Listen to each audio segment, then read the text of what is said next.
आज की preparation,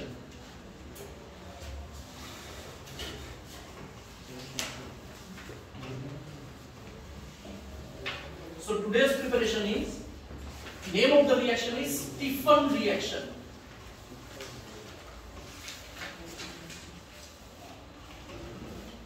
Okay, Stephan reaction. तो ध्यान यहाँ पे टेक्स्ट बुक में लिखने की जरूरत नहीं है, ध्यान यहीं पे। ये Stephan reaction क्या है? So in this reaction, first of all, a reagent is used, that is SnCl2 and HCl. In actual, these two compounds are combined together to give SnCl4 and hydrogen. This hydrogen gas is known as nascent hydrogen. Nascent means this hydrogen is freshly prepared and which is more reactive than stored one. अगर किसी जगह पे hydrogen store किया है तो ये जो compound है ये ज्यादा रिएक्टिव है जो फ्रेशली प्रिपेयर्ड है। तो hydrogen gas is added into the cyanide compound. So the mechanism is simple, one bond is broken and 1,1H is added.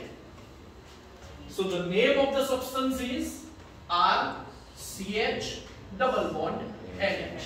Again RCH double bond NH. And this compound is known as imine. And then after,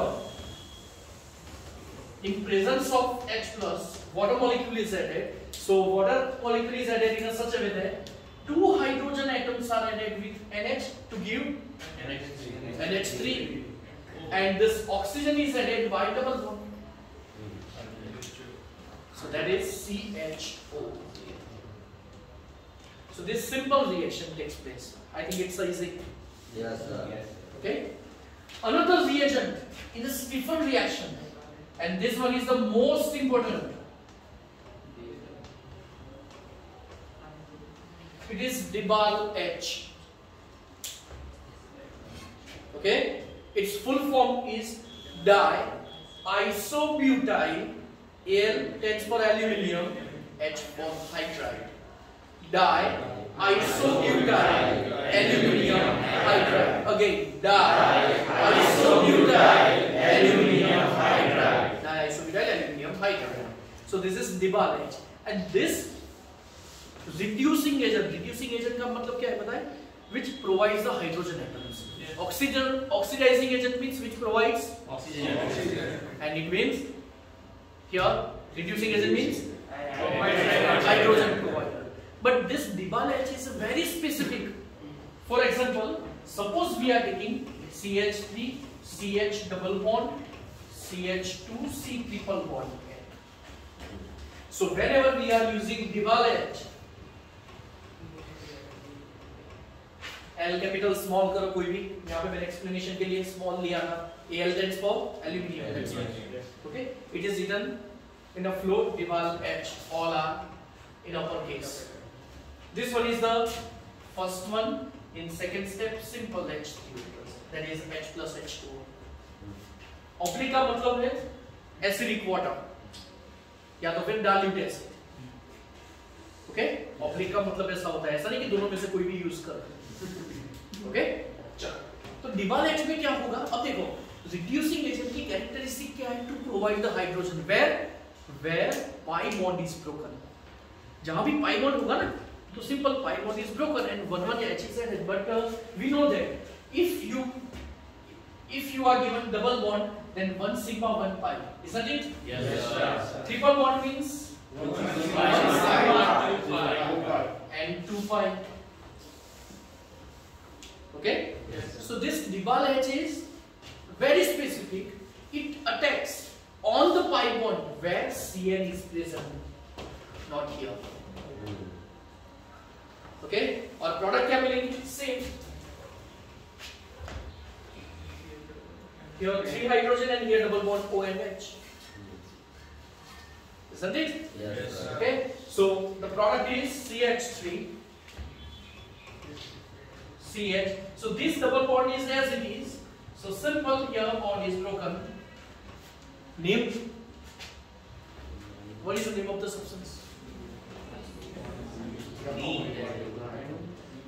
Pentrina. Very good. It's a pentrina. Is it? Yes, sir. Okay. So this name of the reaction is? Two different reagents are used. Number one, mixture of another reagent. Full form? Sir, diisobutyl aluminium hydride. Diisobutyl aluminium hydride. और mechanism क्या है? जहां भी C triple bond है वहां पे CH direct बोल रहा हूं। जहां भी CN वहां पे CH, यहां भी ऊपर भी जहां भी CN वहां पे CH। Is it? Yes. ऊपर वाला रिएजेंट में अगर कोई डबल बॉन्ड वाला कंपाउंड होगा तो भी डबल बॉन्ड हाँ, फिर भी ये SnCl to HCl हाँ वहां पे ब्रेक हो जाएगा। हाँ, गुड क्वेश्चन। कि यहाँ पे तो C ट्रिपल बॉन्ड है, अगर वहां पे CH2 किसी जगह पे ऐसा कंपाउंड होता तो फिर दोनों पाई बॉन्ड्स ब्रेक हो जाएंगे। मतलब दोनों मतलब ये भी और ये भी दोनों जगह यहाँ पे ये भी ब्रेक हो जाएगा और यहाँ पे। That's why we are using Dibal-H. Diisobutyl aluminium hydride. Okay? Dibal-H और reagent is it? अब और एक important thing करवानी है। Name of the compound is an ester. Generally ester का nomenclature थोड़ा typical है। Okay? तो चलो पहले हम nomenclature से start करेंगे। Okay? And then after the main reaction. तो चलो अभी ये मैं रब कर रहा हूँ। It's a part of Stephan reaction because Dibal-H is used here also. And see, first of all, CH3, CH2, COOCH3. Yes. What is the name of the substance? Name ester. Compound. Ester is a general word, like aldehyde, like ketone, like carboxylic acid. Specific name.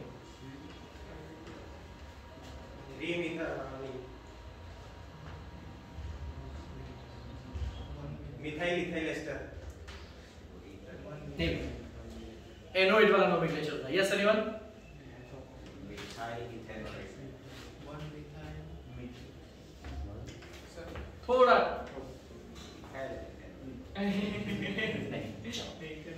Ester का nomenclature ऐसा typical है कि हर बार problem होता ही है due to lack of revision. O के साथ जो कनेक्टेड है जो पार्ट एस्टर का जनरल फॉर्म है R C double O R H। चलो डबल O का मतलब है डबल बॉन्ड O ऐसा होता है। यहाँ पे मैंने जनरल रनिंग में लिखा है। एस्टर के नोमेनक्लेचर में ध्यान हम ये रखेंगे the alkyl group which is attached with this O is known as I. Means one carbon atom then methyl. So okay, another side, the part which is attached with the carbon of ester, including that carbon, NO8 suffix is here. One carbon, two ethanoid, three butanoid, so on. Okay, तो अब इसका नाम क्या होगा बोलो? Propanoid. Means that carbon is considered for NO8, isn't it? Yes, sir. So name of the substance is methyl propanoid. Suppose we are taking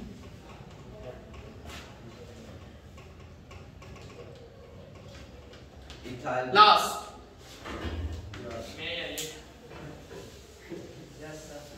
name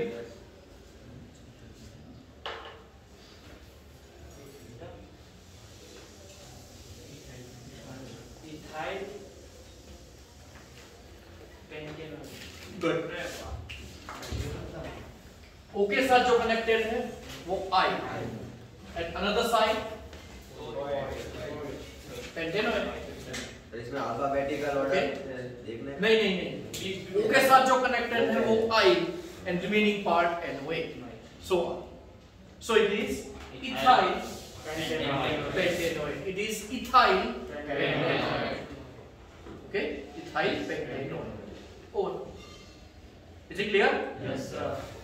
Next, अब इसकी Stephen reaction तो कौन सा वो डिबाल H.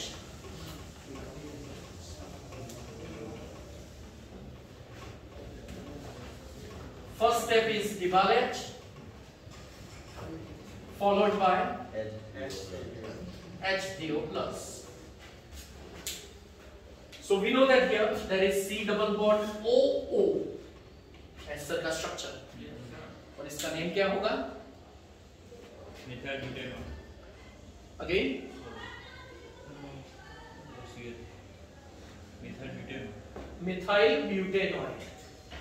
Okay, it is methyl butanoate. So simple. Here, this bond is broken. One hydrogen atom is added here, another here. So I वाला जो part होगा वो होगा alcohol. Isn't it? Yes, sir. I वाला जो part होगा that is alcohol. अगर methyl लेते हैं तो methanol, ethyl लेंगे तो ethanol, methyl लेते हैं तो methanol. और जो एनोएट वाला पार्ट होगा वो हो गया अल्डिहाइड. दैट इज ना. तो ये था कौन सा? ब्यूटेनोएट था ना. मतलब अब कोई भी मैं आपको एस्टर दे दूं लाइक ब्यूटाइल हेप्टेनोएट तो कौन से दो मिलेंगे? ब्यूटाइल तो ब्यूटेनोएट और हेप्टेनोएट तो समझ में आया? Okay, for example ethyl डेकेनोएट.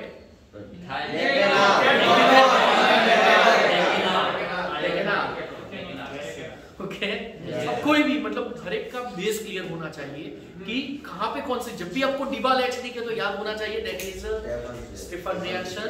And here जहां भी सी डबल बॉन्ड OO मतलब एस्टर दिखे या तो फिर साइनाइड CN दिखे, हां, तो उतने कार्बन एटम वाला जो एनोएट वाला होगा उतना आपको अल्डिहाइड देगा. Simple. Okay, next. So Stephan reaction is over. Next one is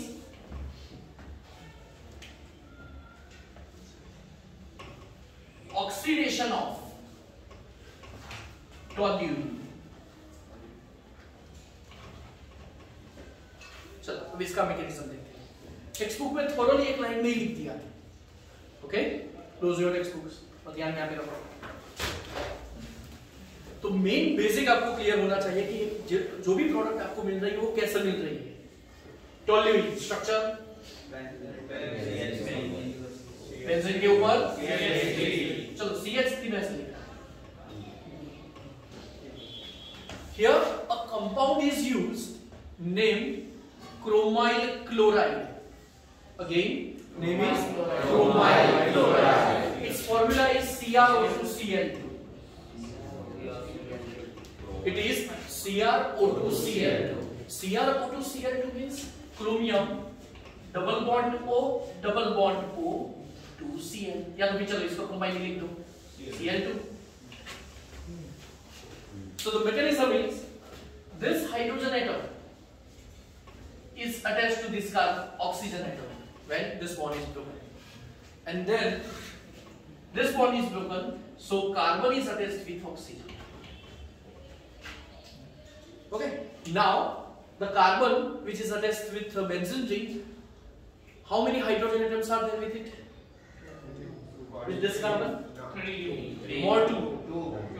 At first there was 1 and there were 3 total. Amongst 3, 1 hydrogen is added here. तो चलो बना क्या है यहाँ पे वो एक बार लिखा दो. चलो कंबाइंड फॉर्म में हम लिखते हैं, कलेक्टिव फॉर्म में CH2 फिर so this carbon is attached with O which is attached with Cr. Now Cr contains 1 OH and 2 Cl. Again CH2 OCr OHCl2 again. समझ में आया? ऐसा एक दूसरा क्रोमाइल क्लोराइड का मॉलिक्यूल सेम वे दूसरे हाइड्रोजन से अटैच होगा। समझ आ रहा है? कि नहीं? So that is given directly in a textbook. Benzene के ऊपर CH, फिर समझ में आना चाहिए वो कैसे आया, O Cr OH Cl2 twice. Again benzene के ऊपर CH O Cr OH Cl2 twice. Again benzene के ऊपर CH O Cr OH Cl2 twice. Yes. Sir bond break हुआ तो Cr और O के बीच में, तो O का तो सेटिस्फाई हो गया वो H से जुड़ के, तो फिर Cr का सेटिस्फाई नहीं होगा। Cr का ऑक्सीडेशन स्टेट चेंज हो जाता है। ऐसा? That is oxidation. Okay? हाँ. और O अटैच होता है ना, तो वैसे Cr के वैलेंस से देखे तो वैसे उसका ऑक्सीडेशन नंबर जस्ट चेंज हो जाएगा। और ये ऑक्सीडाइजेशन है, मतलब वो खुद रिड्यूस होगा। समझ में आया ना? समझ आ रहा है? Yes. And simple now. What a molecule is at end? Oxygen here, 2H here. बनेगा क्या यहाँ पे? Yes? एक आगे। चलो खाली है तो हो गया। बेंजीन के ऊपर CH, रिमेनिंग 2H। एक है तो समझ में रिवाइज में OH बन जाए। एक OH था ही, दो Cl थे पता है? और एक O था। इसके साथ H, गुड, और एक दो है ना? दो हाइड्रोजन। ओके, अब ये देख लो, समझ में आ जाएगा। CrO2 Cl2 था, पहले एक बॉन्ड ब्रेक होगा और O कार्बन के साथ ऐसे दो, तो दो हाइड्रोजन एटम्स, तो आपको ऐसे दो मॉलिक्यूल्स मिल जाएंगे। CrOH twice Cl2। सब उधर एक OH आएगा। सर हमने दो हाइड्रोजन ऐड किए ना, एक हाइड्रोजन किधर गया? पूरा कुछ है। ट्वाइस है ना?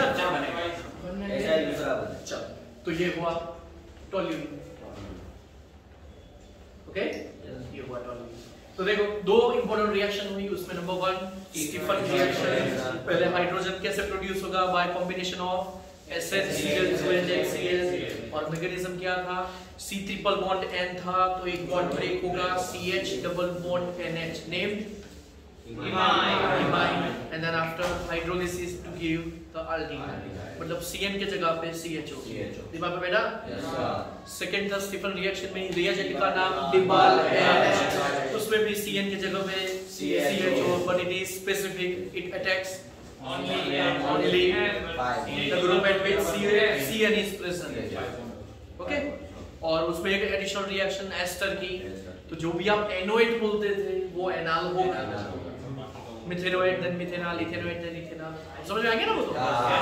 Okay, and then after oxidation of toluene, benzene के ऊपर CH3 CrO2 Cl2। ओके, तो primary we are getting CH2O CrOH Cl2, another H is removed to give this O CrOH Cl2 twice, and then hydrolysis to give the toluene product। वो तो लिखा ही नहीं।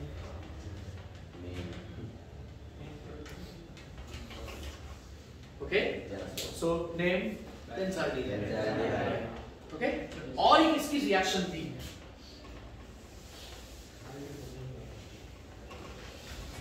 तो वहां पे आपको दिया है CrO3 और साथ में दिया है CH3CO twice O। इसका नाम पता है? पायरेट। हाँ, पायरीन तो C5H5 है। It's acidic anhydride। Again, it is acidic anhydride। Acylation में आया, 11 में भी आया है, 13 चैप्टर में भी आया है, aniline का acylation। ओके, बेंजीन के ऊपर याद हो तो NHCOCH3 एसिटेनिलाइट मिलता था। हाँ, ओके, तो CrO3 और उसके साथ CH3CO twice O। Again, CH3CO twice O। Easy, okay, and अब इसका मैकेनिज्म अपने आप आपको देखना है और फिर बताना है, ओके, वो कैसे आएगा। पहले इतना क्लियर? तो चलो, तो now preparation of all types of aldehydes are over. Number 1 Rosenman, वो previous lecture में हो गया. Second number Stephan, उसके बाद ये जो reaction है ना oxidation of toluene, उसका नाम है Itard reaction.